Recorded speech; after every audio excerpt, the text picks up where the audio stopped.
Olá, tudo bem? Mais um vídeo aqui da nossa série de vídeos sobre o Cpenio, né? Para quem não sabe, não viu os outros vídeos, eu peguei o Cpenio, que é um gerenciador de hospedagem, e estou esmiuçando algumas das sessões por alto mesmo, para tentar explicar para os iniciantes, né? Nessa área aí, um pouquinho dos detalhes dessa ferramenta tão poderosa para gerenciar servidores Linux, tá? Se você não viu os outros vídeos da playlist, acessa lá no nosso canal. Veja os outros vídeos para você se inteirar melhor. É bem bacana, é uma sugestão. E agora nós vamos partir para outra seção do Cpenio. Nós finalizamos a seção arquivos, que é essa que está aberta aí. Agora nós vamos para a seção banco de dados. Dúvidas, como sempre, deixa aqui nos comentários que a gente está aí para ajudar, certinho? Pessoal, agora nós vamos caminhar um pouquinho mais, vamos avançar, né? Um pouquinho, coisinhas mais difíceis. Mas agora nós vamos finalizar aqui a seção arquivos, que eu acho que já passamos pelo principal. Então vamos agora para a seção banco de dados, né? Banco de dados ele tem poucas mini seções, subseções aqui, mas são todas muito interessantes. Bom, nós temos aí o PHP MyAdmin, nós temos o banco de dados MySQL, assistente de banco de dados e banco de dados remoto. Bom, eu vou começar a trabalhar o banco de dados MySQL. Por quê? Porque o PHP MyAdmin é uma ferramenta, é uma interface para você manipular, gerenciar os seus dados separada do Cpenio, tá? O PHP MyAdmin é um outro script o qual o Cpenio redireciona. Então eu vou deixar para o próximo vídeo. Nesse vídeo de hoje, de agora, como o banco de dados MySQL, essa seção é aqui mesmo nessa interface, vamos começar por ela. Então cliquei. Eu não vou aqui explicar exatamente o que é um banco de dados, né? Acredito que muitos de vocês aí devem saber. Mas o banco de dados serve para você armazenar os seus dados, as informações da sua aplicação. Então, resumindo, é isso. Então, o Cpenio tem essa interface para facilitar a criação, exclusão e manutenção dos bancos. Na aula que eu falei sobre o gerenciador, no vídeo, né, que eu falei sobre os gerenciadores de arquivos, eu criei aqui rapidamente um banco de dados, só para a gente fazer o upload do WordPress. Não sei se vocês já assistiram esse vídeo, se não, eu vou deixar aqui na descrição, vocês procurem na playlist, certo? Bom, o que essa interface de bancos de dados nos traz? Nos traz a facilidade para criar os bancos que eu quiser, né? Então, geralmente, eles trazem aqui esse prefixo para facilitar a identificação. Então, esse prefixo a gente não pode mudar. O nosso prefixo é meucur73 underline. Então, eu vou criar um novo banco de dados para uma aplicação qualquer que eu precise de banco. Tá? Então, no caso de uns vídeos anteriores, nós falamos do WordPress. Nesse caso, agora, nesse contexto, depende do que você estiver fazendo. Então, eu vou criar um novo banco aqui chamado meu banco. Tá? Para que eu vou usar? No momento não interessa, que a gente está vendo aqui realmente como fazer essa criação. Olha o tanto que é difícil, pessoal. Meu banco criado. Tá? Então, é só mesmo adicionar o nome aqui e clicar no botãozinho. Porém, os bancos de dados, para eles serem manipulados, eles precisam de um usuário com acesso, né? Com acessos privilegiados, que é o caso, eu também fiz naquele outro vídeo, mas se rolando aqui para baixo a gente cria novos usuários, né? Então eu vou criar um novo usuário aqui chamado Lucas, e o usuário ele tem a senha, né? Eu acredito que não, achei que já teria o usuário Lucas, mas não. Então eu já vou usar também o gerador de senha da própria interface. Vou copiar essa senha. Né? Então ele até te obriga aqui a copiar, né? E já estou a utilizando, né? Então criei um novo usuário. Então recapitulando, nós criamos um banco, nós criamos um usuário. Agora nós temos que fazer a vinculação desse banco a esse usuário, né? Então nós vamos falar qual usuário tem acesso a qual banco e o que ele pode fazer nesse banco. Ele pode criar tabela, ele pode excluir dados.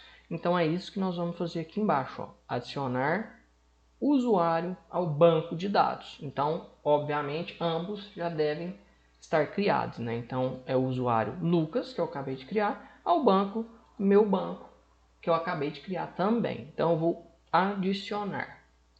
Agora, ele pergunta quais privilégios que você quer conceder ao seu banco. Então, por exemplo, naquele vídeo de WordPress, nós clicamos aqui para ceder todos, né? Apenas um exemplo aleatório, vamos colocar aqui o usuário Lucas pode alterar e criar tabelas e deletar tabelas, por exemplo, e só isso. Isso serve para a segurança, né, da informação, pessoal. Então, fazer alterações, eu já adicionei o meu usuário a meu banco com privilégios, né, bem determinados. Não deixei amplo acesso para ele. Basicamente, o banco de dados é isso, é bem simples. Aqui nós temos os bancos já criados. Se a gente descer um pouco, a gente tem os usuários já criados. Tem como renomear? Tem, tá tudo aqui, alterar a senha, todas essas opções na interface do cPanel. Agora eu vou excluir apenas a título de para mostrar mesmo para vocês aqui como funciona, excluir um usuário e depois eu vou excluir o meu banco. Viu que eu excluí o usuário, ele já sumiu daqui. Usuários privilegiados não tem mais. Então, excluir banco de dados já está excluído.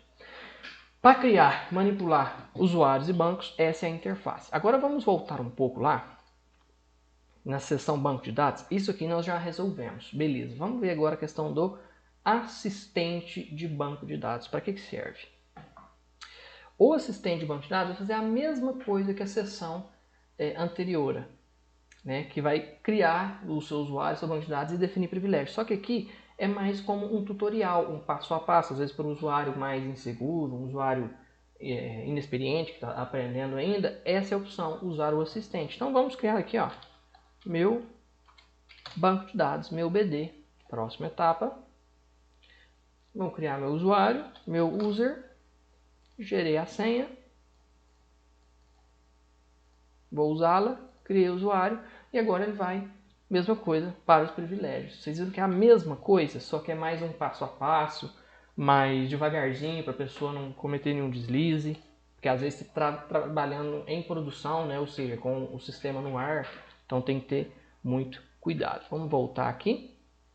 Agora eu vou voltar aqui no meu banco de dados MySQL, vou sair da parte do assistente e aqui está o nosso banco criado e também o nosso usuário criado. Beleza? Eu vou até excluir aqui para voltar ao formato original. Então, excluir também o BD.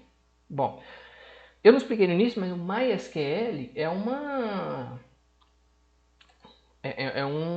marca, digamos assim, né, de bancos de dados em SQL, como Oracle, por exemplo, ou Postgre. O cPanel usa o MySQL. Eu já vi também cPanel usando outros bancos também, mas em geral é o MySQL que serve para a maioria das aplicações. Beleza? Deixa eu voltar aqui. Por último, já vou trabalhar o PHPMyAdmin em outro vídeo, mas por último nós vamos tratar um banco de dados remoto. Para que serve o banco de dados remoto?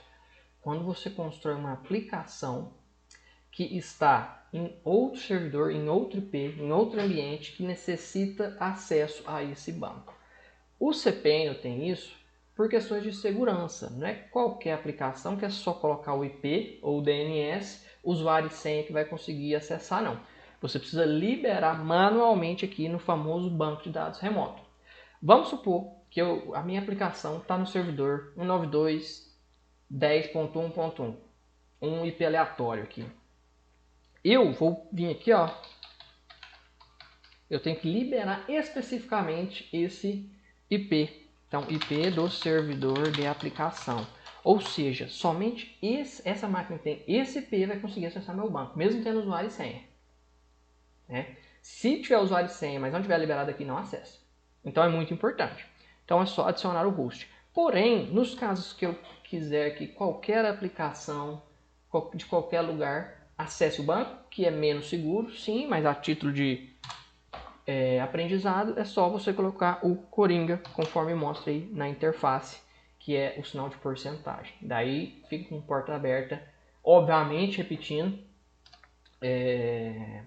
tem que ter o usuário e senha, né? Então são 3 requisitos: ter o usuário, ter a senha estar correta e estar com o IP liberado aqui para outra aplicação em outro ambiente está acessando aqui. Se tiver no mesmo servidor, ou seja, localhost, daí está liberado, que é o caso daquele WordPress que nós instalamos em outro vídeo, certo? Então aqui é o seguinte, Nós já matamos o banco de dados, o assistente e o remoto. Nos próximos vídeos eu vou trabalhar com outras sessões e também depois nós vamos falar sobre o PHP-MyAdmin, que é um pouquinho mais elaborado, mais avançado. Beleza? Por hoje é só e até a próxima. Muito obrigado.